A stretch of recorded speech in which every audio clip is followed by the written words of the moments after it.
Let's keep it real. You overshare because you hate awkward silence. You overshare because you feel like you always need to feel that silence, that awkwardness when you're having a conversation. And that's not your duty. That's not always your duty.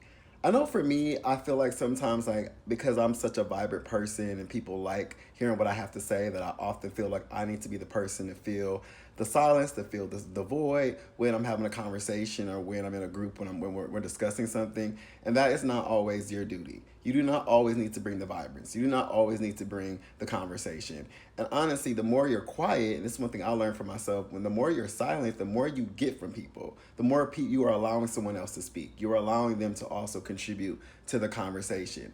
And honestly, sometimes when the conversation is just constantly awkward silence and there's nothing else that needs to be said, then maybe that's time for you to hang up the phone. Maybe that's time for you to get up and leave and exit stage left. I think that we are always feeling like we need to always contribute and constantly be on all the time. And at the end of the day, you don't.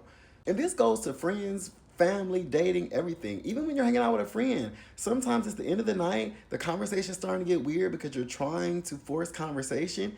Get up and go home. You're on a date, the conversation is starting to go left, or you're not getting what you want on the date. The other person isn't contributing. They're just wanting you to say everything, or the silence is awkward, or the silence is getting to the point where you're learning a lot about this person that they cannot contribute to a conversation, or they want you to do all the talking. Get up and go. Get up and leave. I think there's a lot of power in us leaving and exiting a situation, and I feel like we can avoid a lot of arguments. We can avoid a lot of unnecessary conflict. We can avoid a lot of unnecessary banter if we decide that it's the end of the conversation and it's time to go.